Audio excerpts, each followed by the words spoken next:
Welcome to my YouTube channel Nilesh Samanka પર આપ સૌનું દિલથી સ્વાગત છે. તો આજે આપણે એક એવો ટોપિક પર વાત કરીશું જે રોજિંદા જીવનમાં દરેક માનવીને કંઈક ને કંઈક જોવા મળતું હશે, આસપાસ, સવારમાં, સાંજે અથવા આજુબાજુ, આગળ પાછળ બધી જગ્યાએ. જે વ્યક્તિ દર સવારે ઉઠીને કામકાજ જતો હોય તો એને તમે જોઈજો, સવારમાં ઉઠીને આપણે જઈશું ને આગળ પાછળ બધી જગ્યાએ દુનિયાની ભાગદોડમાં આપણે પણ ભાગદોડ કરતા હોઈએ છીએ.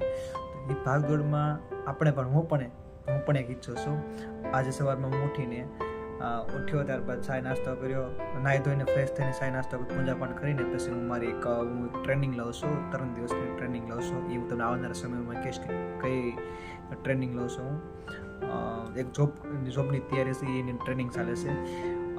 એ ટૂંકમાં ટચમાં કહું તો ટ્રેનિંગ માટે હું સવારમાં 8:30-9 વાગે નીકળ્યો જોબની ટ્રેનિંગ માટે. પછી મેં જોયું એની જેમ આપણે બધાની જેમ એ ભીડ હોય, બસની ટ્રાફિક, ગલી ટ્રાફિકમાં બસમાં આમ ધક્કા મૂકી ભાગ્યા આપણે. અને એક વાત કહું, આમાંથી નીકળવા માટે બધા એમ કે ભણો બધું બહુ આપણને કે બધી વાત જરૂરિયાત છે, બરાબર. પણ મારું મંતવ્ય એવું કહે છે કે આપણા એક્સપિરિયન્સ, આપણા જીવનના અનુભવોથી જે પણ શીખીએ છીએ ને એ મને લાગે કોલેજ, સ્કૂલ કે કોઈ લાઇબ્રેરી કે કોઈ પણ જગ્યાથી આપણને શીખવાને મળતું. ફક્ત ને ફક્ત આપણને આપણા જીવનના અનુભવ, જે જગ્યાએ આપણે હારી ગયા હોય, જે જગ્યાએ આપણે તૂટી ગયા હોય, એ જગ્યાએથી શીખવા મળે ને, ખરેખર કહું છું, એ તમને કોઈ કોલેજ કે કોઈ પણ જગ્યાએ જવાની મળે, કંઈ શીખવાની મળે. ફક્ત ને ફક્ત તમારા અનુભવ, તમારા એક્સપિરિયન્સ તમને જીવનમાં આગળ વધારશે.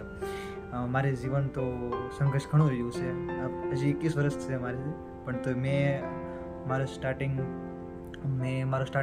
વાત કરું ને તો મેં આઈ થિંક છઠ્ઠું સાતમું ભણતો તારને મેં ધીરે ધીરે શરૂ કર્યું હતું ફેમિલીમાંથી. તે પહેલાં ગામડે હતો ત્યારે ખેતીમાં જતા, ખેતી કરવા એટલે કે દાડી, એક પર આપણે ગુજરાતીમાં કહેવાય દાડી ગયા છે. 250-150 રૂપિયા આપતા એ સમયે 2008, 9, 10 આઈ થિંક મને યાદ છે, 2010ની વાત છે. એટલે અત્યારે 2025 ચાલે, એટલે 15 વર્ષ પહેલાંની વાત કરું છું.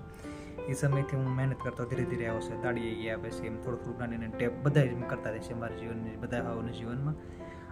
પછી ધીરે ધીરે કામ કર્યું. એ બધું હું આગળ મારા જીવનમાં દરેક વિડીયોમાં કહેતા રહીશ. આજે આપણો બીજો દિવસ છે. એ તો પાછો મારા યુટ્યુબમાં ચેનલમાં જે લોકો જોઈને જોતા છે એને ખબર છે. જે લોકો નવા હોય ને એને ખાસ કહું છું યાર, સબસ્ક્રાઈબ કરજો, જેથી કે તમને મારા જીવનના વાતો, કોઈકને નહીં ગમે તો એની મરજી, આવો તો વેલકમ, જાઓ તો કંઈ વાંધો નહીં, કોઈને પ્રશ્ન કરતી. પણ એક વાત કહું છું, શરૂઆતમાં મને બહુ ખબર નહીં પડે કયા ટોપિક પર વાત કરવા, કેમાં કામ કરવું, કયા વિશે વાત કરું. પણ હું ધીરે ધીરે ડેલી વિડીયો નાખીશ, જેવો છે એવું. કઈ એડિટિંગ નહીં વધારે, કઈ મોટી વાતો નહીં, આમ કરી નાખશે, તેમ કરી નાખશે, ઓલું તોલું, આમ તેમ, એ કાંઈ નહીં. જે શીખ્યો છું, જે આવડે છે એ જ નાખીશ. વધારે કોઈ ફાકાજીકી નહીં કરું. જે આવડે છે એ જ કરીશ. સૌપ્રથમ તો વાત કરીએ, મેં 12 પૂરું કર્યું છે અને BAનું 1 વર્ષ પૂરું કર્યું છે. BCom નથી કર્યું, મેં BA કર્યું છે. લીધું તો 11 કોમર્સ, પછી 12મું મેં પાર્શ્વ આર્ટ્સ લઈ લીધું છે. અને ત્યારબાદ હું BAનું પહેલું વર્ષ ફર્સ્ટ ભાવનગર કૃષ્ણકુમાર યુનિવર્સિટી ભાવનગરમાં મેં પહેલું વર્ષ પૂરું કર્યું હતું. જો કે એમાં કોદડી આવી છે, મેં બ્રેકઆઉટ કરી નાખ્યું હતું, કારણ કે મને ભણવામાં ઇન્ટરેસ્ટ સાવ એટલા ઉડી ગયો હતો એટલા માટે. ત્યાર પછી મેં મારા જીવન મેં ડાયમંડ સુરત, જો કે હાલ અત્યારે હું સુરત રહું છું. સુરત કઈ જગ્યાએ? લસકાણા પોલીસ ચોક, લસકાણા 2, રામજી પીર મંદિરનું નવું મંદિર, ત્યાં હું રહું છું. ભાડે રહું છું, મકાન ઘરના નથી. તમારા લોકોના સપોર્ટથી અને અમારી મહેનત ફેમિલીની મારી, તો આવનારા સમયમાં સુરતમાં એ પણ સક્સેસ થઈ જશે, સપનું પૂરું થઈ જશે, સુરતમાં નવું મકાન લેવાનું. આ વિડીયોમાં તમને કેવા લાગે કોમેન્ટમાં જરૂર કરજો. તમને મારી વાતો ગમતી હોય અને મારે જાણવાનું મન થતું હોય મારા જીવનનું, મારા ફેમિલીનું, મારો સંઘર્ષ, મારા પિતાનો ખાસ મારા જીવનનું લર્નિંગ પોઈન્ટ હોય ને તે મારા પિતા અને માતા. એને ખરેખર ખૂબ મહેનત કરી છે. દરેકના માતા પિતા મહેનત કરતા હોય છે એના જીવનમાં. એ મારા પિતાએ પણ ખૂબ મહેનત કરી છે. ખરેખર કહું ને, મારા પિતાએ જે મહેનત કરી છે ને, હું આશા કરું છું મારા ખાનદાનમાં કોઈ એવી મહેનત નથી કરી, મને પૂરો વિશ્વાસ છે. એનું રીઝન છે, તમને હું આવનારા સમયમાં કહીશ કે મારા પિતાએ જે કાર્ય કર્યું છે એનો મને પૂરો વિશ્વાસ ટ્રસ્ટ છે કે મારે આવનારી 2 પેઢી શું આવનારી 3 પેઢીમાં પણ એવું કોઈ કામ નથી કર્યું એવું મારા પિતાએ સંઘર્ષ કર્યો છે. મેં જોયું છે સુરતની કંપનીઓમાં જે કામ કરતા મારા પિતા મેં જોયું છે. મેં મારા ફેમિલીને તો બહુ કન્ડિશન ખરાબ હતી, પણ શાસકોને તો એને પણ ટોપિક બીજા વિશે આપણે ટોપિક ઉપર વાત કરશે તો શું વધારે મજા આવશે મારે વાતો જાણવાની. અને હું આમ એક ટોપિક નામ રાખીશ કે આ ઉપર વાત કરવાનું છે.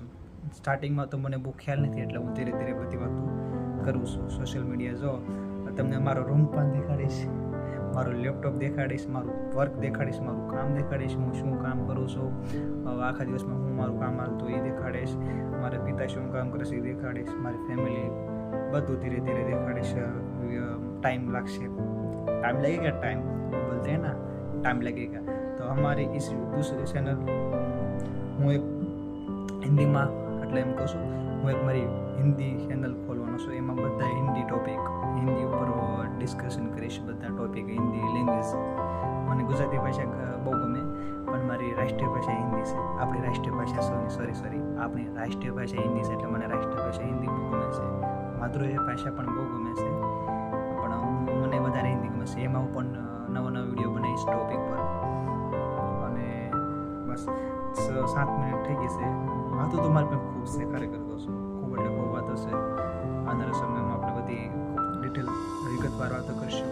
અને આજ હું ટ્રેન્ડિંગ પોઈન્ટ તમને કહું મોટો પોઈન્ટ અને પછી હું મારા વિડીયોને ક્લોઝ કરું છું. એક મોટો પોઈન્ટ આજે હું મારી ટ્રેનિંગ પતીને મારી ટ્રેનિંગ પૂરી થઈ હતી ત્યારબાદ એક બારની એક વોચમેન હતા સોરી અમારી ટ્રેનિંગ મારી પૂરી થઈ ત્યાં એક વોચમેન હતા. વોચમેન હારે મેં કમસે કમ 2 કલાક એમથી 1.5 કલાક વાત કરી છે. બાકી મને ખ્યાલ છે 5:30 થી 7, 7:30 સુધી. તો એ જે મને વાત કીધી ને એ ભક્તિ ઉપર છે.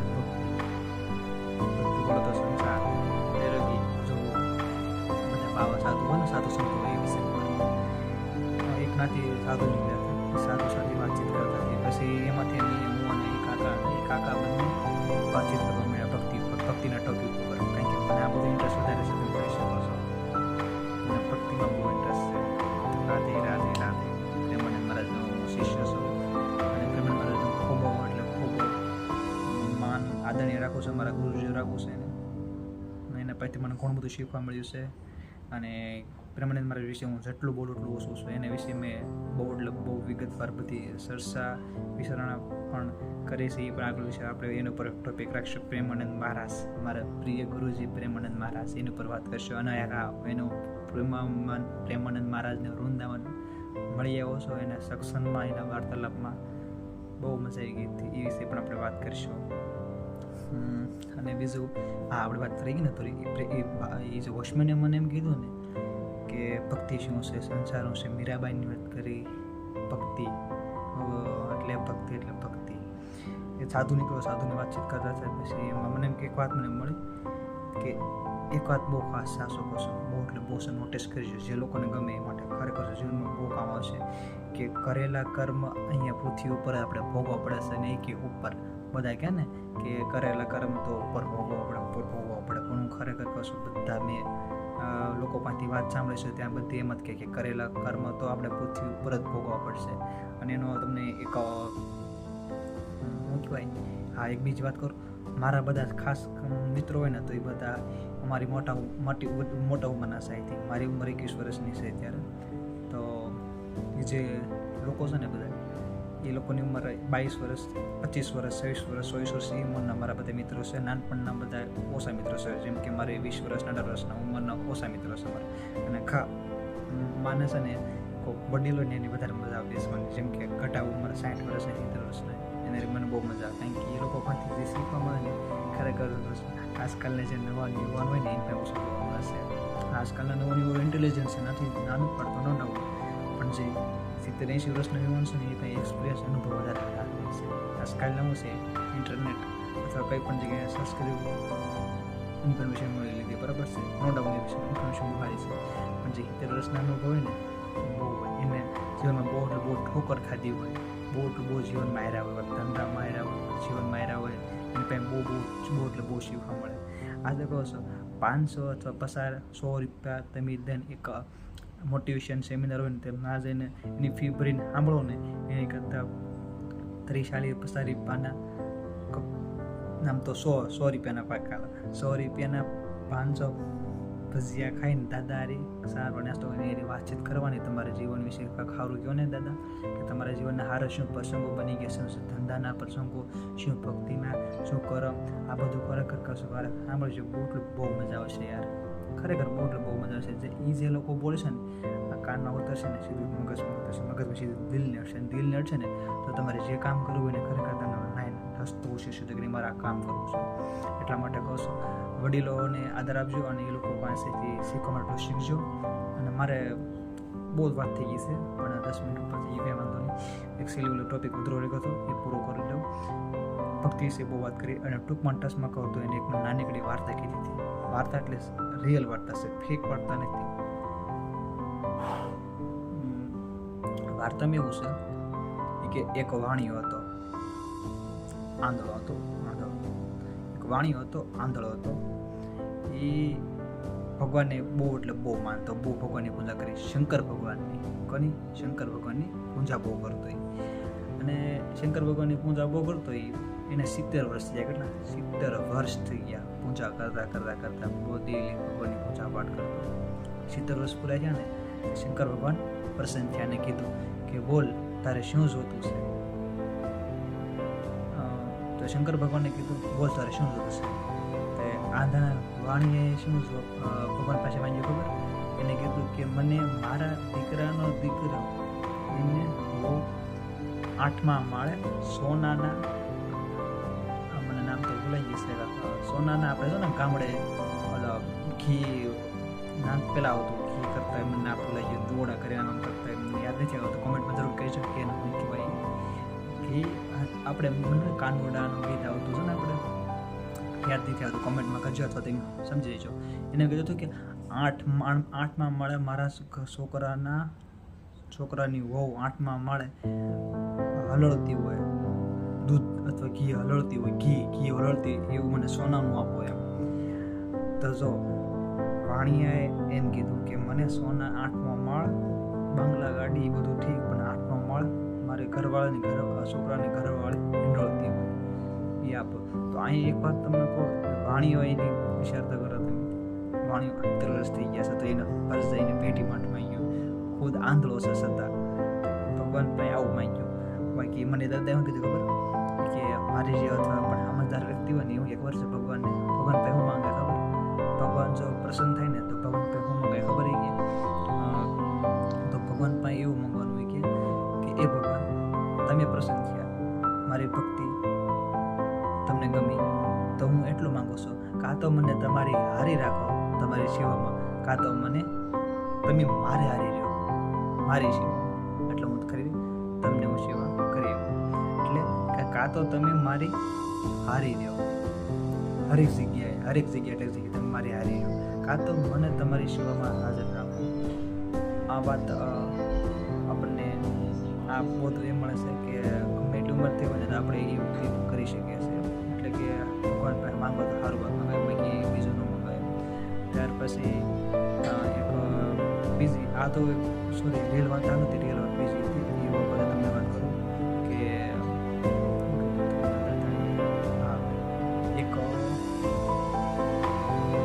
એની ઘર સામે આજથી ઘણા વર્ષ પહેલાં કીધું, એની ઘર સામે એક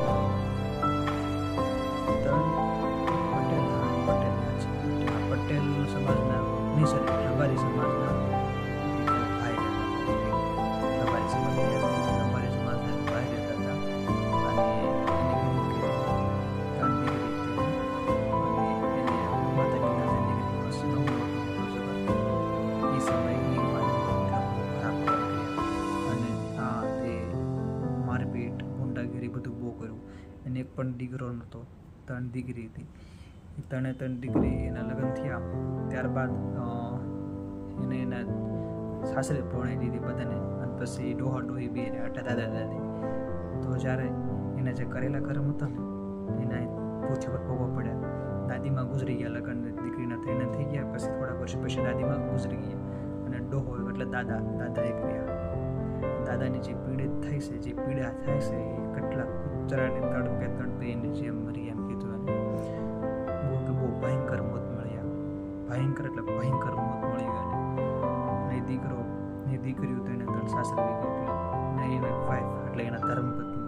તો આનાથી આપણે પાછું મળે કે યુવાન હોય કે બાળપણ હોય કે ઘડપણ હોય, હંમેશા કર્મ વિચારીને કર્મ કરવા, અને જેટલા બને એટલા હારા કર્મ કરવા. હારા કર્મ ન થાય ને તો કંઈ નહીં, પણ કોઈનું ખરાબ અને કોઈના ખોટા કર્મ તો કરવા જ નહીં, જેથી કરીને સારું અને શાંતિથી મૃત્યુ આવે ને તો શાંતિથી મૃત્યુ આવે ને આપણે શમશાન યાત્રા નીકળે તો સારી યાત્રા નીકળે. અને ખાસ કર્મ હારા કરો, જેથી મોત પણ આવે ને તો શાંતિથી મોત આવી જાય. તમે જોજો કેવા બધા કિસ્સા બને છે આપણા માસ કરી, કઈ જગ્યાએ કેવા મોત થતા હોય છે. તો ભયંકર મોત ન મળે એટલે બધા હારા કર્મ કરો, સારું જીવન જીવો.